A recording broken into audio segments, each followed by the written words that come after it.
todo por esa segunda parte del discurso. Me parece una reivindicación fundamental.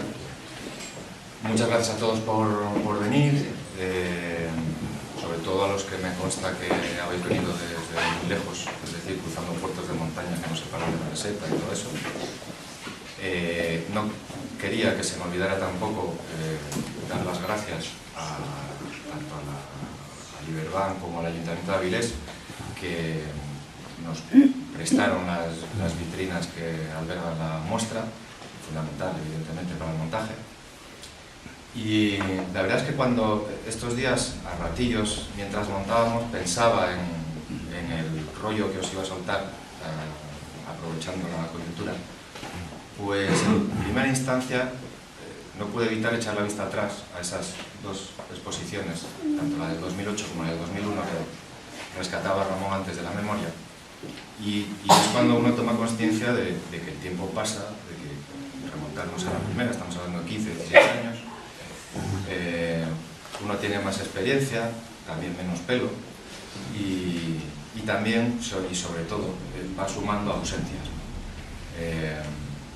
Y entonces, como bien me decía un amigo, Luis Alberto de Cuenca, que tuvo a bien presentar en el prólogo de la cartela de la exposición hace unos 3 años, cuando murió mi padre, decía, la vida es poco más que ver morir a las personas que queremos hasta que otras personas nos ven morir a nosotros.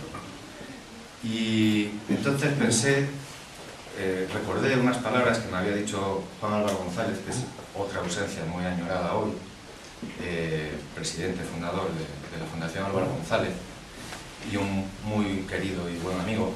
Cuando hice la primera exposición, El espacio del tiempo, se tituló en el 2001, poco antes de tal momento como este, de inaugurar, fue a donde yo me refugiaba, un poco para mitigar los nervios, ¿no? Él sabía dónde encontrarme y entonces fue alegando que iba a darme ánimos y a tranquilizarme, aunque yo creo que fue a asegurarse de que en el último momento no me iba a escapar.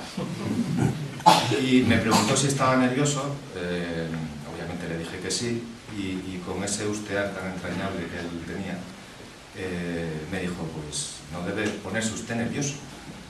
Todo lo que podía hacer para que la exposición sea un éxito ya está hecho. Ahora lo que queda es celebrar una fiesta. Y además es una fiesta que se da en su honor, con lo cual no sea tonto y disfrútelo. Y luego, bueno, se fue, no sin antes advertirme que no llega tarde. Y la verdad es que pensando en eso, pues optar por un discurso protocolario de agradecimiento, recuerdos, con tantas ausencias por medio, me parecía un poco triste, sobre todo para empezar una fiesta. Así que opté por salirme por peteneras y contaros un cuento y desvelar un par de secretos de paso. En primer lugar, tengo que confesar que yo no soy el miniaturista. Mejor dicho, soy una mitad de miniaturista, ¿no? Soy medio cerebro, la parte izquierda, y medio corazón también, a la izquierda también. La otra mitad es Isabel Celada. Y que es inútil, ya os digo, que la busquéis con la vista, porque estará ahora mismo en un rincón poniendo cara de estar pensando en la forma más dolorosa de acabar con mi vida cuando ya no haya testigos en esa sala. Porque odia este tipo de reconocimientos públicos y es un hecho además que yo siempre he respetado, porque a esta regla ya le faltaba una excepción, porque en realidad en gran medida, por no decir prácticamente entera, esta exposición se ha materializado por empeño personal suyo y porque además no se puede ganar siempre. Y en segundo lugar, quisiera desvelar por qué narrar sin palabras. Mi abuelo paterno, que se llamaba Fernando, aunque todo el mundo lo conocía por Medina, porque era oriundo de Medina del Campo, era un hombre que no sabía leer ni escribir. Y no sabía leer ni escribir porque la infancia no había tenido oportunidad de ir al colegio, porque en realidad su infancia duró tan poco que no tuvo ni niñez, se tuvo que poner a trabajar de botones con 8 años. Y sin embargo, era un hombre con una capacidad insólita para recordar cuentos que obviamente le llegaban por transmisión oral. Y no solo tenía capacidad para recordarlos, sino que además tenía una virtud, y es que los modelaba, los reconvertía, los deconstruía y los hacía casi suyos. Y en esos cuentos suyos mezclaba realidad, ficción, mito, leyenda, y además tenía el don de la oportunidad para saber hacerlos viajar en el tiempo y ubicarlos en un espacio que a él le venía muy bien, ¿no? En ese momento, por ejemplo, si paseábamos por las inmediaciones del Castillo de la Mota, cuando estábamos juntos en Medina del Campo, cosa que hacíamos con frecuencia, pues entonces te contaba una historia de caballeros medievales, de cruzados y sarracenos. Si estabas caminando por caminos de Castilla, te soltaba una de bandoleros, que era uno de sus temas favoritos. Cuando estábamos en Asturias, por el Valle de Mieres, que era donde se había instalado al venir a Asturias, aprovechaba para contar cuentos de mitología asturiana que le apasionaba. Era un hombre muy peculiar, tan peculiar como que tenía un búho como animal de compañía, una lechuza, a la que llamaba simplemente Gus, por aquello que le gustaba mucho el asturiano y toda la cultura asturiana. Yo creo, conforme fueron pasando los años, que de alguna manera esa semilla que germinó en mi pasión por cualquier expresión que cuente cuentos, me da igual que sea cine, literatura, cómic, mientras me cuente una historia ya me va bien.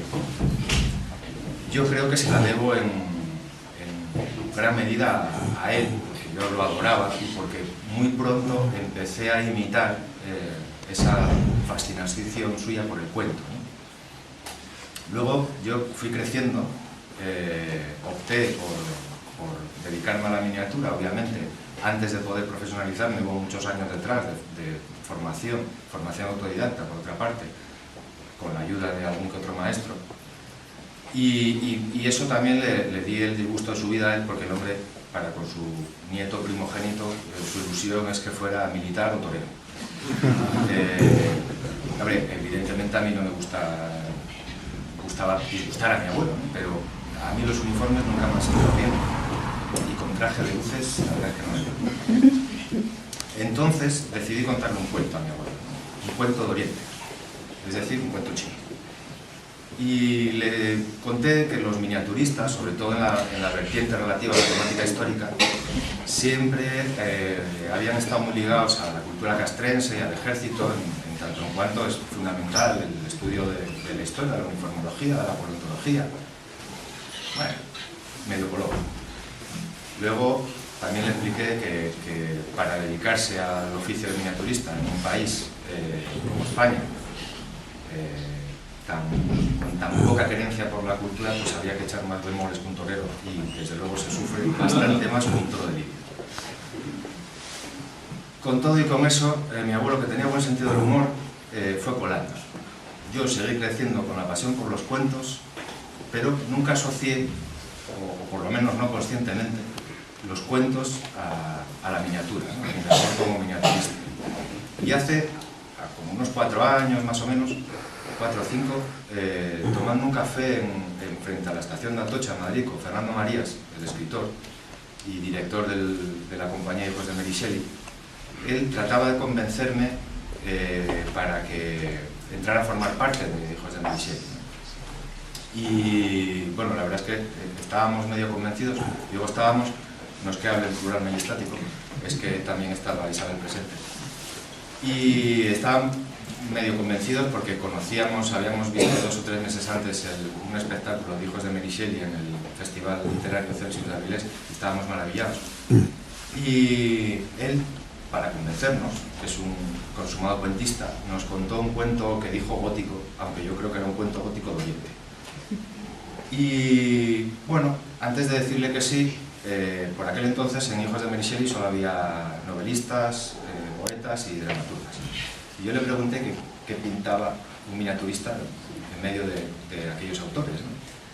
Y él me dijo, hombre, es que el denominador común de todos es que son cuentistas.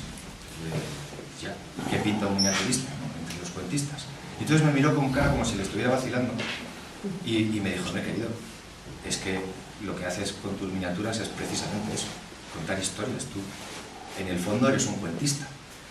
Me resultó tan entrañable, me recordó tanto a mi abuelo, que claudiqué, y entonces ya conscientemente asocié mis miniaturas a lo que en definitiva persigue, más allá de lo visible, que es las historias, los cuentos que de forma más o menos implícita llevan, ¿no?